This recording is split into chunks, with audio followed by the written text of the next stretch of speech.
Goroba mwiza kuri mwese muduteze yombi aho muri mu bice bitandukanye ndabasuje mbahaye ikaze bifurije kugubwa neza mudukurikirana muherere mu gihugu cy'u Burundi, mu Rwanda, Republika Demokarasi ya Kongo, Uganda ndetse n'ahandi mu bice bigiye bitandukanye. Mwese mbahaye ikaze hano kuri Region Info. Njya mva kuri izi mikoro ndi Bosco, aba nongeye kugaruka hano kuri izi mikoro za Region Info kugira ngo dukurikirane akantu ko kandi ibirimo bivugwa, dukurikirane akantu ko kandi aho ibintu birimo bigana hano ku butaka bw'uburasirazuba bwa Repubulika Iharanira Demokarasi ya Kongo. Nibyo koko nta guca ku ruhande, ibintu byahinduye isura ndetse amazi nago akiri ayandi ku bijyanye n'ifungurwa ry'ikibuga cy'indege mpuzamahanga cya Goma mu rwego rwo kongerera ubukana ibikorwa by'ubutabazi ku bagize mu by'ukuri urugaga rw'abaturage babarizwa mu bihumbi bavanywe mu byabo n'imirwano yo mu mutwe wa 23 aho uhanganye na guverinoma ya Repubulika Iharanira Demokarasi ya Kongo.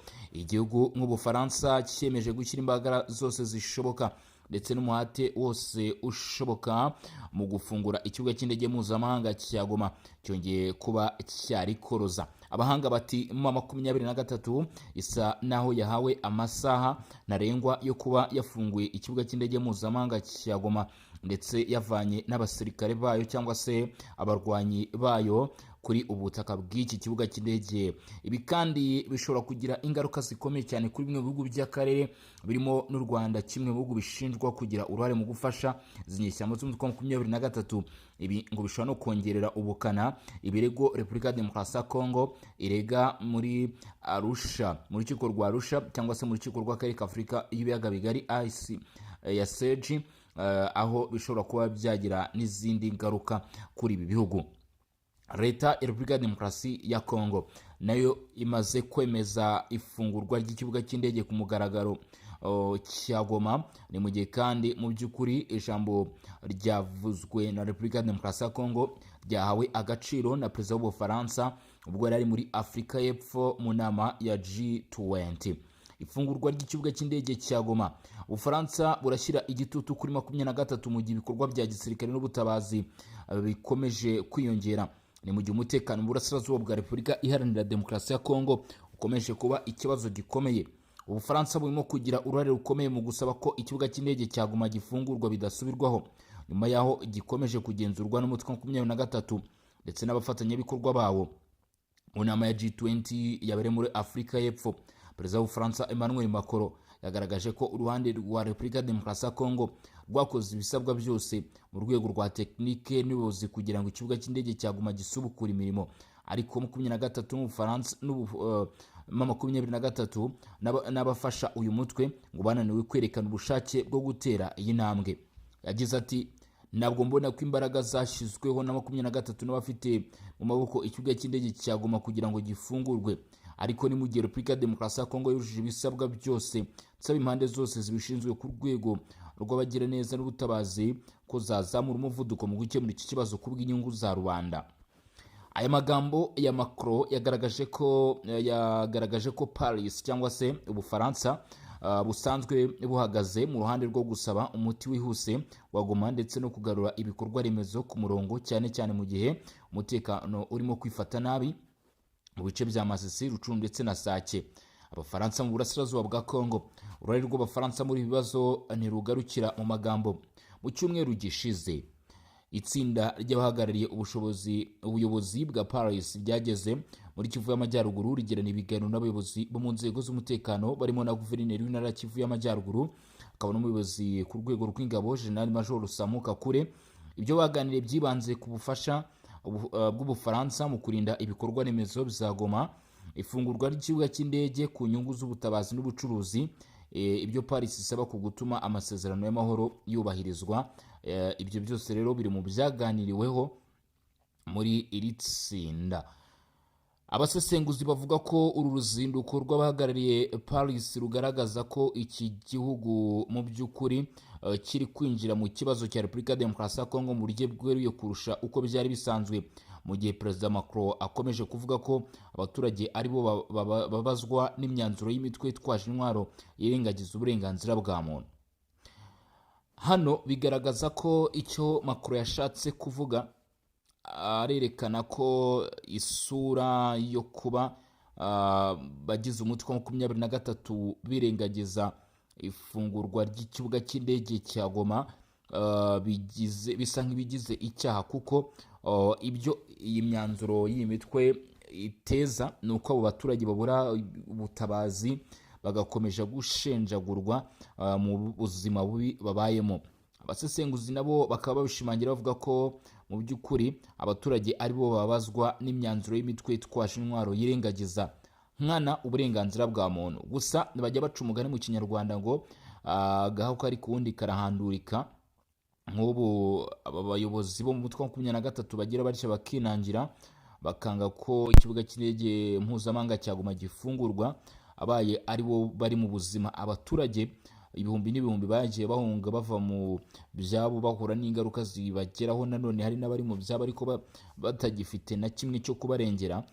Nkeka ko aba bamakenga ndetse n'abananga n'abandi bagenzi babo bose n'abakanyuka baba baramaze gufungura icyo kibuga cy'indege, ariko kuko agaka ari kuwundi gahandurika nyine nuko bimeze. M23 irashinjwa kwinangira nubwo hari amasezerano mpuzamahanga asaba ko ibindi bikorwa remezo birimo n'ibibuga by'indege bigomba gukoreshwa mu buryo bw'ubutabazi no kurengera abaturage. Repubulika ya Demokarasi ya Kongo ivuga ko 23 ikomeje kubangamira ibi bikorwa ku bushake kandi igaharanira kubifata nk'igisirikare kibanze mu ntambara ikuyemo FARDC. Raporo z'ishami ry'umuryango w'abibumbye zigaragaza ko 23 ikomeje kongera ibikorwa byo gucunga ibice ikunze gufata ndetse no kongera imbaraga mu gushaka kwigarura ibindi bice. Abaturage bakomeje guhohoterwa by'umwihariko mu mijyi irimo Goma ndetse na Bukavu, nk'uko amashusho yakwirakwijwe ku mbuga nkoranyambaga abigaragaza. Imiryango mpuzamahanga ndetse n'ingabo zirimo MONUSCO bakomeje kugurwa no kugera mu bice bikenewemo ubutabazi, cyane cyane kubera gufungwa kw'imihanda n'ibikorwa remezo, ndetse kubera guverinoma kubera iki gihugu cya Repubulika ya Demokarasi ya Kongo ari igihugu kinini, harabiba ngombwa ko bakenewe mu by'ukuri transport ikorwa mu buryo bw'indege. Ariko kubera yuko umutwe wa 23 wafunze amayira, bigaragara ko mu by'ukuri bikiri ikibazo n'ingorabahizi. Amaherezo ashingiye ku ngingo z'amategeko n'ubutabazi. Mu gihe izi mvururu zikomeje, urukiko rwa Afurika rw'umuryango wa Afurika y'Uburasirazuba EACG rurutse kwemera kwakira ndetse no gukomatanya imanza Repubulika ya Demokarasi ya Kongo yarezemo u Rwanda irushinja gushyigikira umutwe wa 23, aho uru rukiko ruteganya kuburanisha mu mizi ibirego bishobora guhindura amategeko y'imikoranire y'ibihugu bigize aka karere. Ibi bikaba birushijeho kongera igitutu ku mutwe wa 23 ndetse n'abarufasha.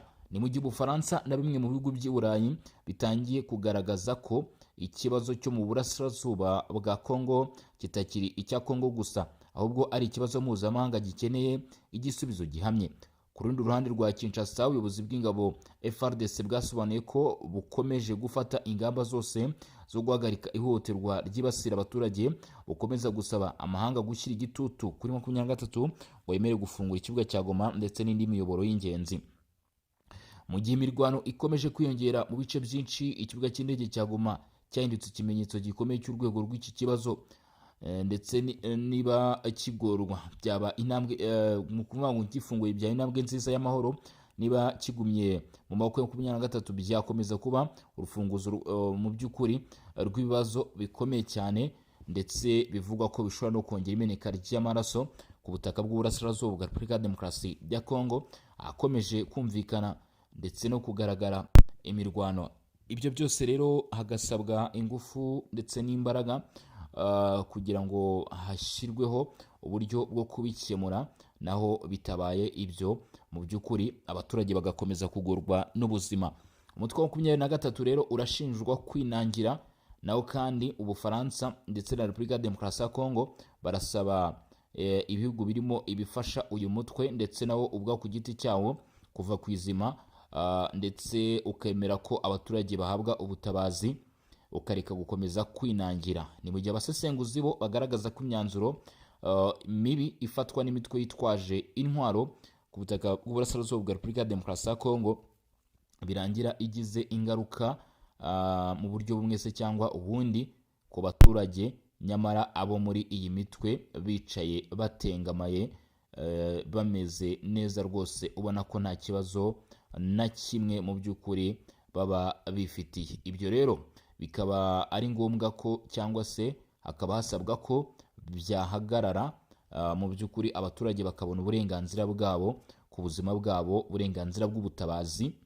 Ingabo za Repubulika Demokarasi ya Kongo FARDC nibwo rero zakomeje kunenga bikomeye umutwe wa 23 barizwe mu ihuriro ry'uruzi rwa Kongo ukomeje kurenga ku masezerano yo guhagarika imirwano, nubwo hari amasezerano aherutse kugerwaho mu biganiro, ubwo ndavuga aherutse gushyirwaho umukono i Doha.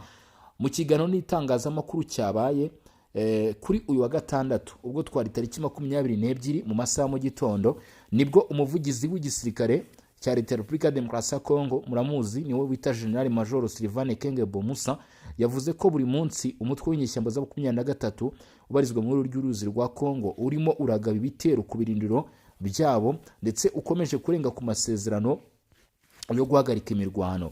Uyu General Ekenge yasabye abahuza b'ibiganiro bo muri Qatar na Leta Zunze Ubumwe za Amerika n'igihugu cya Qatar nyine gufata ingamba zihuse kugira ngo bahangane n'ibi bikorwa byo gushaka kwagura ubutaka bivugwa kuri 23 barizwa mu ihuriro ry'uruzi rwa Kongo. Icy'ingenzi ati ni ugufata ingamba zihuse mu kurinda ko umutwe wa 23 ukomeza ibikorwa byo gushaka kwagura ubutaka igenda yigarurira. Nubwo FARDC yemeza ko ikomeje gushyigikira inzira yo kugarura amahoro, mu by'ukuri bivuga ko hari gufatwa izindi ngamba zigomba gukomeza. Ati gufata kandi bizakomeza gufata ingamba bigomba gukomeza. Ati kandi turimo turafata ingamba zikomeye z'ubwirinzi ku butaka kugira ngo mu by'ukuri twisubize mu buryo dusubize inyuma ibyo bitero mu buryo bukomeye ubwo ari bwo bwose. Iri ni itangazo rije mu gihe mu minsi 48 ishize humvikanye imirwano mishya mu ntara za Kivu y'Amajyepfo na Kivu y'Amajyaruguru mu turere twa Masisi, Walikare mu burasirazuba bwa Repubulika Demokarasi ya Kongo ndetse yaba muri Kivu y'Amajyepfo na Kivu y'Amajyaruguru. Ibi bikaba biteye impungenge ko hashobora kongera kubura intambara ku rwego runini hano mu burasirazuba bwa Kongo. Intambara mu by'ukuri bivuga ko ishobora kugaragaramo indege yaba izigira abadereve n'izitagira abadereve, cyane cyane ku ruhande rw'ingabo za guverinoma ya Kongo, ndetse ngo iyi mirwano ishobora kuba yagira ingaruka zikomeye cyane kurusha nuko byagiye bigendana mbere hose. Ibi rero akaba ari ibyavuzwe na General Sylvain Ekenge Bomusa agaragaza ko kwihangana cyangwa se gukomeza kureberera ibiri gukorwa n'umutwe wa 23 bishobora kurangira vuba bidatinze, mu gihe uyu mutwe wakomeza ubushotoranyi ndetse no gukomeza kurushaho kongera imbaraga mu kwagura ibice bifuza kwigarurira. Yateguje rero impinduka zishobora kuba zagaragara. Dukomeje rero no ku zindi ngingo nshuti bavandimwe muri iki gitondo, mu makuru akomeje kuba yamenyekana ku wa gatanu tariki 21 z'uku kwezi kwa 11 nibwo urukiko rwa Afurika y'Uburasirazuba EACG rwemeye gukomatanya imanza zitandukanye Leta ya Repubulika Iharanira Demokarasi ya Kongo iregamo u Rwanda.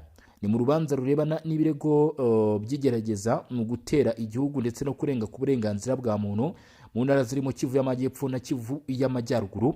Nubwo ari icyemezo cya tekinike mu gufungura inzira, n'urukiko rutangira harimo ibikorwa byo gufungura inzira aho urukiko rugomba gutangira gusuzuma mu mizi iki kibazo. Nuvuga ngo ikibazo cyari cyatangiye gusuzumwa bundi bushya, cyangwa se ikirego cyari cyatanzwe ndetse ikiriho hari ibirego byari byatanzwe bisa nkaho biri mu matsinda. Uru rukiko rwa EACG cyangwa se urukiko rw'umuryango wa Afurika y'Uburasirazuba rwemeje ko rugiye gukomatanya ibirego byose hanyuma bigatangira gusuzumwa mu mizi, ariko bigakorwa icyarimwe. Iki gikorwa kije mu gihe umwuka mubi mu karere umaze igihe ugaragara, yaba mu miryango mpuzamahanga nk'uko yagiye bivuga, harimo na Loni yatangaje kenshi ko cyangwa se yagaragaje ko isa nkaho ishinja ingabo z'u Rwanda RDF kugeza ubufasha ku mutwe wa 23 urwanya ubutegetsi bwa Kinshasa mu burasirazuba bwa Kongo. U Rwanda ariko rwakomeje guhakana ibi birego, ruvuga ko ibibazo bishingiye ku makimbirane imbere mu gihugu no ku barwanyi barwana ni Repubulika ya Demokarasi ya Kongo bidashingiye ku Rwanda. Ibyo Repubulika ya Demokarasi ya Kongo yagiye ishingiraho mu kirego ni ikirego Repubulika ya Demokarasi ya Kongo yatangiye mu 2023 leta ya Kongo Kinshasa ishinja u Rwanda kurenga ku butaka bwayo ndetse no kugira uruhare mu bikorwa byo guhohotera abaturage mu duce twa Masisi ndetse no hafi na Sake ahabaye imirwano ikomeye hagati ya FARDC na umutwe wa 23 guhera muri za 2022 mu ntangiriro z'uyu mwaka wa 2022. Ibirego mu by'ukuri byongerwaho n'ibindi birego bigiye bitandukanye aho mu makuru yagiye agaragazwa ndetse mu bimenyetso birimo video n'amafoto byagaragajwe na Loni, yongeyeho ko ibikoresho ndetse bikoreshwa n'umutwe wa 23 byaba bigezwa nanone kuri uyu mutwe n'u Rwanda. Harimo nanone ingingo zigaragara muri ibi birego harimo nk'ubufasha bwa gisirikare, ubwikorezi ndetse n'imikorere kuva kuri RDF bishyigikira M23, intwaro z'inkomoko cyangwa se zakoreshwaga n'ingabo z'u Rwanda ngo zagiye zifatirwa mu birindiro byagiye bisirwa n'umutwe wa 23 byagerwagamo n'igisirikare cya leta ya Kongo. Bino bimwe mu bimenyetso ngo bizashingirwaho muri rubanza, aho hari n'abasirikare bivuga ko ngo ari ab'u Rwanda bafashwe bafatirwa ku butaka bwa Kongo. Ibi rero ngo bikaba ari bimwe mu bizibiti cyangwa se bimenyetso Guverinoma ya Repubulika ya Demokarasi ya Kongo yagiye ishingiraho itegura iki kirego yagejeje mu muryango wa Afurika y'Uburasirazuba. Iki ni ikirego gikomeye rero gishobora kuba cyahindura ibintu nk'uko muri kubibona, ibintu bikava mu buryo bw'ibigano cyangwa se bwa diplomasi noneho bikaba byashyirwa mu nkiko. Imiryango mpuzamahanga irimo Human Rights Watch, harimo Amnesty International nayo yagiye yamagana plutôt kwimurwa kw'abaturage ndetse no kwibasirwa kw'abasivile byavuga ko byakozwe n'umutwe wa 23 bikaba bishobora gufatwa nk'ibyaha by'intambara. U Rwanda rwo ruhakana ibi byose, runashinja Kinshasa gukorana n'umutwe wa FDLR urimo abakekwaho muri jenoside yakorewe abatutsi mu Rwanda mu mwaka wa 1994 yahitanye abasaga miliyoni. Impaka zagejwe rero mu rukiko i Arusha. U Rwanda binyuze mu nyandiko zashyikirijwe urukiko mu 2024 rwagaragaje ndetse runagerageza gutesha agaciro ibimenyetso Repubulika ya Demokarasi ya Kongo yatanze, aho ruvuga ko nta shingiro bifite ndetse ko urukiko rudafite ububasha bwo kubyemeza. Repubulika ya Demokarasi ya Kongo iyo yasabye kongeraho